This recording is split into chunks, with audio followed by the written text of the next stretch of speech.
예수님께서 이 땅에 오신 성탄절을 한 주간 앞두고 있습니다. 금년에는 25일이 또 성탄주일이라서 또 특별하게 은혜가 있습니다.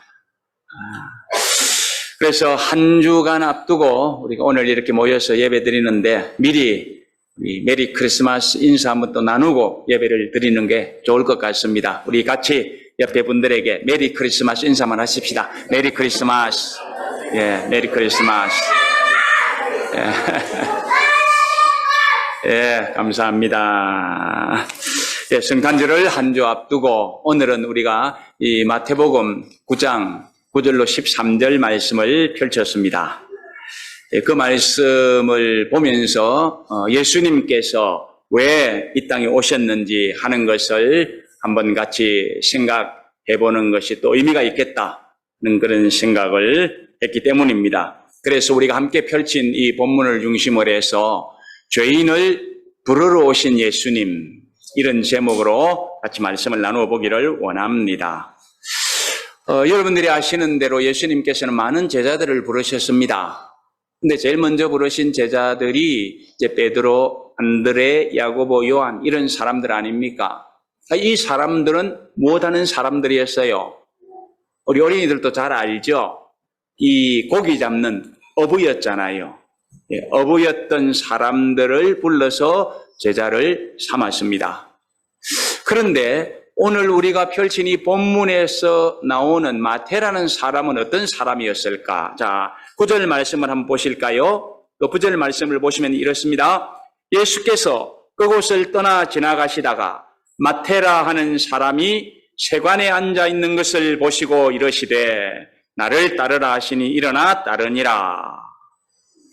여기에서 보시는 바와 같이 이 마태는 세리였습니다. 세관에 앉아서 일을 하고 있었던 사람이라고 말씀을 하지요. 그런데 그 사람을 예수님께서 나를 따라오너라 하고 부르셔서 예수님의 제자가 되게 하셨다는 것입니다. 그런데 어부들이 예수님의 제자로 부름받은 것에 대해서는 배우지도 못한 사람들 제자로 불러서 무엇을 쓰겠나 뭐 이런 생각은 할 수가 있겠죠. 그런데요, 세리를 예수님께서 부르셨다라는 것은 좀 더 특별한 일입니다. 왜냐하면 그 당시에 이 세리는 어떤 사람이었냐 하면은 모든 사람들로부터 손가락질을 받던 사람이거든요. 저 사람은 죄인이야. 저 사람은 우리 같은 동족의 피를 빨아먹고 사는 정말로 나쁜 사람이야. 죄인이야. 이렇게 손가락질을 막 해대는 사람이 세리였거든요. 그렇기 때문에 보통 사람들의 생각으로는 이 세리를 예수님께서 제자로 부르셨다라는 것은 이해를 할 수 없는 일이었습니다. 사실 사람들은 죄인을 싫어하잖아요. 그렇죠? 그래서 누가 죄를 지었으면 어머, 그 사람이 죄를 지었어? 이러죠. 그리고 어떤 끔찍한 죄를 지은 사람, 그 사람 빨리 감옥에 박으라고, 빨리 벌을 주라고 그러잖아요. 우리 옆에 살지 못하도록 하라고 그러잖아요. 그래서 그 사람을 이제 감옥에 보내면 감옥에서 있다가 나중에 이제 또 감옥에서 나오잖아요. 그러면 그 사람은 우리 동네에 와서 살지 못하게 하라고. 이렇게 사람들은 죄인들을 싫어해요. 그런데 하나님께서 우리에게 주신 말씀은 또 뭐라고 해요? 성경 말씀은 뭐라고 해요? 죄인들에 대해서.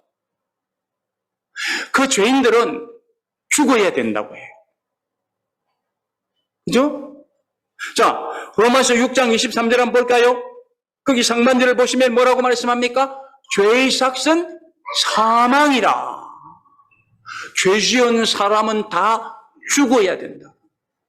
다 죽어서 또 다른 성경하고 같이 이렇게 이해를 해보면 다 지옥으로 떨어져야 된다고. 이렇게 성경은 이야기를 하고 있어요. 그러므로 죄인들은 어때요? 무서운 거예요. 여러분들도 죄를 지어보셨죠? 죄 지으면 무서운 거예요. 가슴이 두근두근 심장이 막 뛰고 불안한 거예요. 사람들이 싫어하기 때문에 죄인은 하나님께서도 성경 말씀을 통해서 죽어야 된다고 말씀하기 때문에 죽는 것뿐만이 아니라 지옥 형벌을 받아야 된다고 하기 때문에 죄는 무서운 거예요. 그런데 예수님께서는 어떻게 하셨다고요? 사람들이 손가락질 해야 되는 그 세리를 어떻게 했다고요? 불러서 제자로 삼아주셨다는 것입니다. 놀라운 일입니다. 나를 따르라 부르시고는 제자를 삼아주시니까 사람들로 막 손가락질 받던 이 세리가 어땠어요? 얼른 예수님을 따라서 예수님의 제자가 되었다는 것 아닙니까? 자, 그런 후에 이 세리가 무엇을 했을까요? 10절을 한번 보십니다. 거기를 보시면 이 세리마태는 예수님을 자기 집으로 초청했죠. 그리고 예수님께서 앉아서 음식을 잡수시도록 했다고 말씀을 해주고 있습니다. 그리고 그때 함께 많은 사람들이 와서 식사를 했는데 거기 보니까 많은 세리들과 죄인들이 예수님이 식사하는 그 식사 자리에 함께 앉아 있었다고 말씀을 하고 있습니다. 이 말씀과 같은 내용을 다루고 있는 누가복음 5장 29절 말씀을 한번 보실까요? 거기를 보시면 이런 말씀이 있습니다. 레위가 예수를 위하여 자기 집에서 큰 잔치를 베풀었다. 그냥 대강 준비해가지고 예수님 오세요. 자, 여러분들 오셔서 우리 같이 식사합시다가 아니고 어떤 잔치요? 큰 잔치를 베푼 거예요. 성경에서요, 큰 잔치를 베풀었다 하면은요, 천국 잔치가 큰 잔치라고도 이야기하잖아요. 그러니까 특별하게 음식을 준비해가지고 예수님을 모시고, 그리고 또 세리들, 자기 동료들이었겠죠? 그 친구들을 함께 이렇게 불러가지고 식사를 했더라는 것 아닙니까? 자, 그러면 이제 여기에서 우리가 질문을 하나 해볼 수 있습니다. 왜 예수님의 부름을 받은 세리가 큰 잔치를 베풀어서 예수님 오세요, 이렇게 예수님을 대접했고, 그리고 여러분들 친구들아 같이 와서 먹자 이렇게 했을까요? 두 가지 이유를 생각할 수가 있습니다. 하나는 손가락질 받던 죄인 아닙니까? 아무도 친구 되어 주지 않으려고 했던 사람 아닙니까? 그런 자기를 예수님이, 그 예수님이 누굽니까? 지금 막 소문이 나 있는 사람입니다. 유명한 사람이에요. 병자도 고친다고 합니다. 죄인도 용서한다고 합니다. 바로 이 본문 앞에 무슨 내용이 있습니까? 문둥병자가 왔는데 그 문둥병을 고쳐주기 전에 예수님이 뭐라고 말씀하신지 아세요? 네, 죄 사함을 받았느니라 이랬거든요. 와, 다 나를 죄인이라고 손가락대며 싫어하는데 죄를 용서해 주신 저분이 나도 불러주신다. 얼마나 마음에 감격했겠어요. 생각해 보세요. 그래서 자기를 제자로 불러주신 그 예수님께 너무나도 감사해서 큰 식사를 한번 대접을 해드리고 싶었던 것 아니었겠어요? 그리고 또 한 가지, 왜 세리들을 초청했느냐 이거죠. 왜 동료들을 초청했느냐 이거죠. 그 이유는 여러분들, 형님들, 동생들, 내가 예수님 만났는데요, 이분이 죄를 용서해 주시는 분이에요. 그래서 여러분들도 오셔서 함께 식사도 나누면서 대화도 하시고 내가 만난 그 예수님을 만나보세요. 그죠? 그래서 그 동료들도 초청해서 큰 식사를 하게 했더라는 것 아니겠습니까? 자, 그러면 이 세리가 한 일 참 좋은 일이죠. 참 잘한 일이죠. 박수 쳐줘야 될 일이죠. 자, 그런데 11절 말씀 한번 보시기 바랍니다. 거기를 보시면 이것을 보았던 바리새인들은 어떻게 했다고요? 박수 쳐주었습니까? 아니에요. 아니에요. 예수님의 제자들에게 왜 당신의 선생님은 저 죄인들과 함께 식사해요? 하면서 막 비판을 하고 비난을 해댔어요. 정말 나쁜 사람들 아닙니까? 좋은 일 하는 사람을 위해서는 박수 쳐주고 잘한다고 해야 이게 맞는 거예요. 그런데 이 바리새인들은 그러지 않고 비난을 하는데 또 어떻게 비난해요? 아니, 예수님 앞에 가서 예수님을 보면서 비난하면은 또 어때요? 그런데 이 사람들은요, 자신이 없는 거예요, 이제. 예수님 앞에 가서 예수님을 비판할 그런 용기가 없는 거예요. 그래서 예수님의 제자에게 가가고 당신의 선생님은 왜 죄인하고 같이 밥 먹지? 이렇게 비판을 하는 거예요. 이 사람들은 참 비겁하잖아요, 이거죠. 예수님에게 나가서 이야기할 수 있는 그런 용기가 없어요. 왜요? 앞에서 봤잖아요. 병자를 고치는데 죄 사함을 받았다고 하고요. 그리고 나서는 병을 고치잖아요. 세상에 이런 일을 할 수 있는 사람이 있어요? 없잖아요. 그리고 그분이 하시는 말씀 앞에 자기네들이 토를 날 수가 없는 거예요. 알아요. 그러니까 예수님에게 직접 나가서 말씀하지 못하고 제자들에게 그냥 예수님을 비난하는 거예요. 아마 그러면서 예수님하고 제자들하고 사이를 이간질하려고 하는 그런 의도가 있지 않겠는가? 그런 생각을 해봅니다. 어쨌든 간에 이 사람들은 정말로 못된 사람들이에요. 용기가 없는 사람들이에요. 잘못됐어요. 근데 이런 것을 예수님이 모를 리 없잖아요. 그죠? 예수님은 우리의 생각도 알아요. 우리 말도 알아요. 그런데 또 가까이 있잖아요. 그 사람들이, 예수님을 욕하는 사람들이. 그러니까 예수님이 그 상황을 모를 리 없는 거죠. 자, 그래서 예수님께서는 12절 말씀에서 뭐라고 말씀하십니까? 예수님께서 그 말씀을 들었다고 그러죠. 들으시고는 뭐라고 말씀하십니까? 건강한 자에게는 의사가 쓸데없고 병든 자에게라야 쓸데있느니라. 이렇게 말씀을 하시고 이어서 13절 너희는 가서 내가 긍휼을 원하고 제사를 원치 아니하노라 하신 뜻이 무엇인지 배우라. 나는 의인을 부르러 온 것이 아니요 죄인을 부르러 왔노라 하시니라. 이렇게 말씀하신 거예요.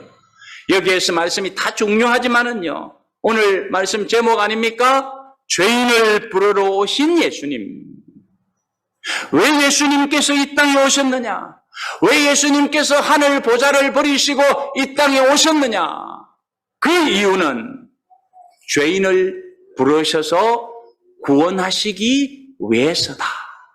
여러분, 왜 성탄절이 있습니까? 왜 성탄절이 복되다고 합니까? 그래서 온 교회들이 왜 성탄절을 즐거워하고 우리 하나님께 기쁨으로 예배합니까? 가르쳐 드릴게요. 그 이유는 예수님께서 죄인을 구원하시기 위해서 오셨기 때문이라. 자, 이제 한번 따라해 보세요. 그러면 모르다 가는 사람.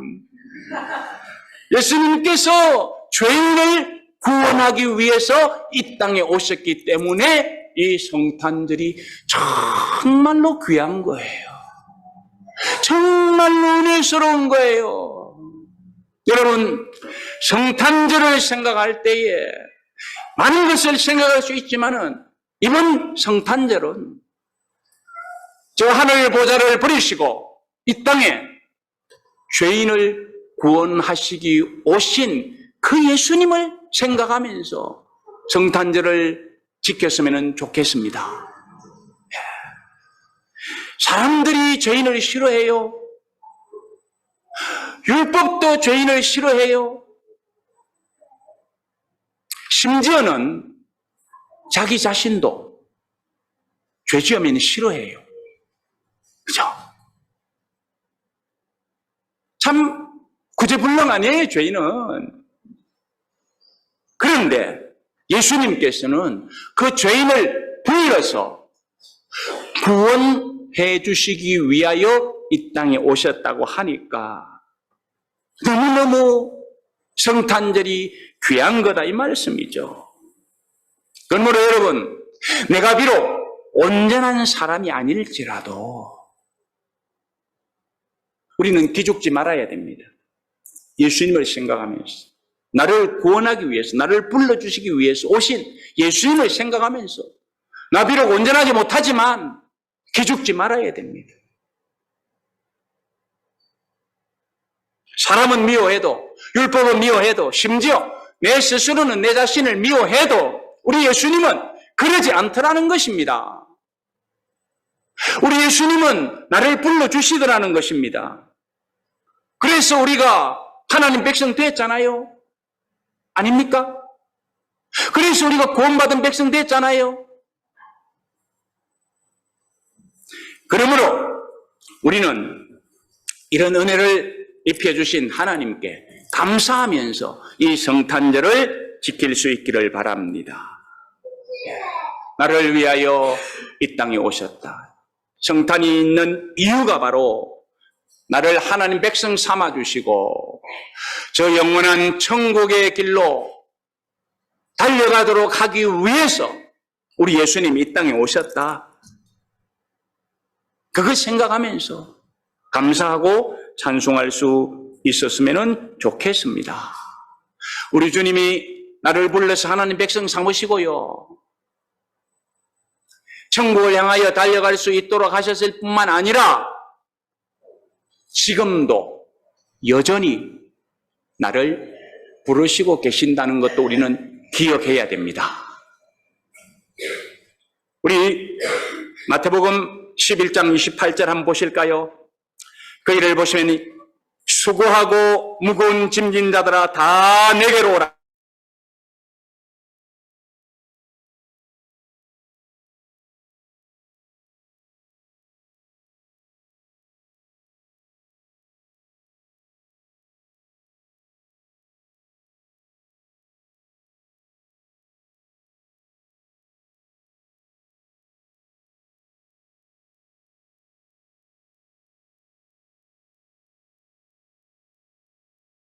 무거운 짐을 집니다. 마음의 상처를 입습니다. 여러 가지 많은 문제를 가지게 됩니다. 근심 걱정으로 내 마음이 얼룩질 수가 있습니다. 그래서 오라는 거예요. 그러면 어떻게 해주신다고요? 쉼을 주시겠다는 것입니다. 이런 은혜 베풀어 주시기 위해서 하늘 보좌 버리시고 우리 주님께서 이 땅에 오셨다는 것 우리 기억하시기 바랍니다. 지금도 계속 불러주시는 그 주님의 음성을 들으실 수 있기를 바랍니다. 그리고 계속해서 그 주님께 가까이 나아가시기를 바랍니다. 거기에 용서가 있습니다. 거기에 은혜가 있습니다. 거기에 소망이 있습니다. 거기에 내가 이 땅에 살아가는 이유에 대해서 주시는 말씀이 있습니다. 그리고 감격이 있고 기쁨이 있고 영생이 있습니다. 그 외에는 아무것도 얻을 수 없는 것이죠. 여기에 다 있는 것이죠. 그러므로 우리는 이 성탄의 계절에 죄인을 불러 회개시키시고 구원해 주시고 당신의 백성 삼으시고 또 은혜를 입혀 주시기는 원하시는 그 주님 앞에 가까이 나아가십시다. 그래서 새롭게 부어주시는 은혜, 새롭게 용기 주시고 새롭게 위로해 주시고 내 구원이 더욱더 확실하게 해주시는 은혜를 누리실 수 있기를 바랍니다. 그러면 우리가 달려가는 천국길 더 힘차게 달려갈 수 있겠죠? 휘청거리지 않겠죠? 여러분들은 달려가는 그 천국길을 힘있게 달려갑니까? 휘청거리며 달려갑니까?